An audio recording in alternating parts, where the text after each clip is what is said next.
What's going on, guys? Welcome back to WWE Network and Chill, where I, Graham G.S. and Matthews, break down all the original content I watch on the WWE Network. And today we're talking the March 6, 2021 edition of Talking Smack. My apologies for this going up a day late. I was busy on Saturday, but a lot like my SmackDown audio review, we're here on Sunday talking about it. But a lot like my SmackDown audio review, it wasn't the most exciting episode of Talking SmackDown this past week. Not talking about the review, but I'm talking about SmackDown itself from Friday. Not the most exciting episode of reviews, so maybe it was for the better that I waited a day to talk about it. But it wasn't a terrible episode of Talking Smack, just by recent standards. Not the most newsworthy edition. This was fine, but not great. So Paul Heyman opens the episode by saying that Daniel Bryan has everything he could ever ask for. 2 beautiful kids, beautiful wife, great career, except for a strategy to beat Roman Reigns at Fastlane. Because we found out on Friday night that Daniel Bryan will indeed challenge Roman Reigns at the Fastlane pay-per-view for the Universal Championship. And I laughed just because they should have saved it for SummerSlam or after WrestleMania. I don't think they should have done it here. Just because 3 weeks out from WrestleMania, we know Daniel Bryan's not going to win. So why even bother, you know? It should be a great match, don't get me wrong, but I just can't buy into the possibility of Daniel Bryan winning. And Heyman also says that all he earned himself was an ass-kicking at Fastlane, courtesy of the Tribal Chief. So the first guest they have on is Bayley, who was on SmackDown this week doing a ding-dong hello segment backstage, not in the ring. And she wants to take over Talking Smack. And Heyman says that he heard that Kayla Braxton did a decent job of hosting Raw Talk this week, but he wouldn't know because he didn't watch it because he doesn't care about Raw Talk. And he's far from the only one. Talking Smack is just a superior show. Like, objectively a better show than Raw Talk. But Kayla asks Bayley about her sweet tweet segment, where I didn't pay attention to the whole thing where she was doing that. I guess she just threw out the tweets or something. So Bayley gets frustrated. She breaks her glasses. I don't think she needed them in the first place, because otherwise why would you break them? But she breaks the glasses that she was wearing. And then she also lists off a bunch of potential guests for her show, including Ellen DeGeneres and Wendy Williams, among other people. And that was really about it. They just kind of go back and forth. She and Heyman kind of agree on the same page that Kayla does not belong on Talking Smack after cheating on Talking Smack to be on Raw Talk this past week. But that was really about it. She didn't break any news here. Bayley's kind of in a holding pattern right now, so unsurprisingly, there was nothing new said here. It was just entertaining, but nothing must say. The next guest they have on is Apollo Crews, who goes in and out of his accent again, which I think that's a bit problematic. I've seen other people talk about that. I kind of agree. It's just not a great accent. That's the other thing. I mean, I know it's his actual heritage, and I think that's great. I think him coming out with the guards and the new theme song and all that stuff is awesome. I just think the whole accent thing doesn't really need to be happening, especially since it's not all that good. But he does say, while in the accent, that he used to be embarrassed to embrace his roots. And I don't know if he talked about this on SmackDown, but if he didn't, I wish he would bring it up.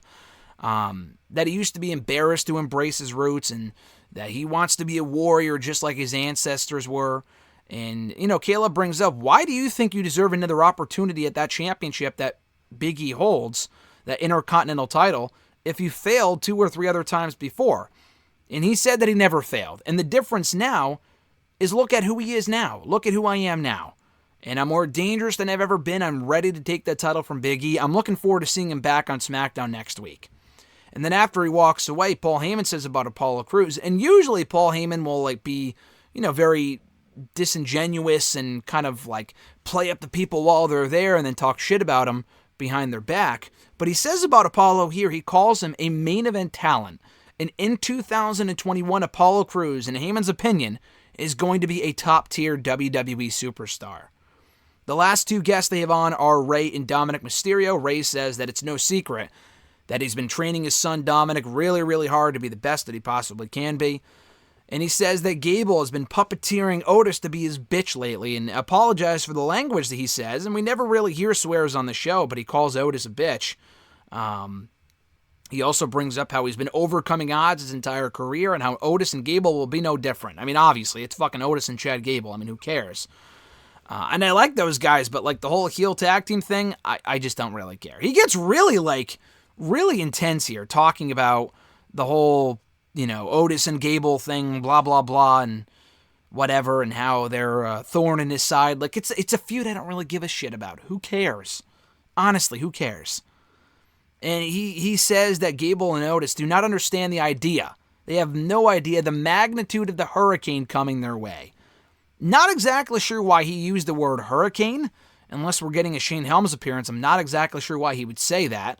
I love the fire in his voice here. It's a feud I don't give a shit about. That's the problem. I just don't care.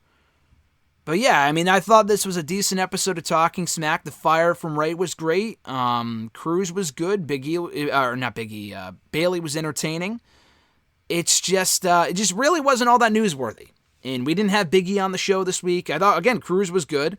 Nothing really worth going out of your way to see, but a kind of a middle-of-the-road edition of Talking Smack by recent Talking Smack standards. Decent show, but not great. So that was it for the March 6, 2021 episode. Hope you guys enjoyed this review. I appreciate it if you checked it out, or if you did enjoy it, and I appreciate you for checking it out. You can check out more Talking Smack reviews right here in the channel in the description box down below. Be sure to like the video, drop a comment, share the video, and subscribe to the channel for more daily content. And once again, guys, thank you for helping me surpass 5,000 subscribers about a week ago. I really, really appreciate it. And we'll do a proper celebration video at some point in the near future. But have a great one, guys. Enjoy the rest of your weekend. Enjoy the AEW Revolution pay-per-view tonight on BR Live. And we'll be back with more Talking Smack, SmackDown audio reviews next week on here on the channel on Saturday instead of Sunday, unless I get busy again on Saturday. But I should be good to go for next Saturday. Have a great one, guys. I'm Graham G. Matthews, and I'll catch your ass down the road.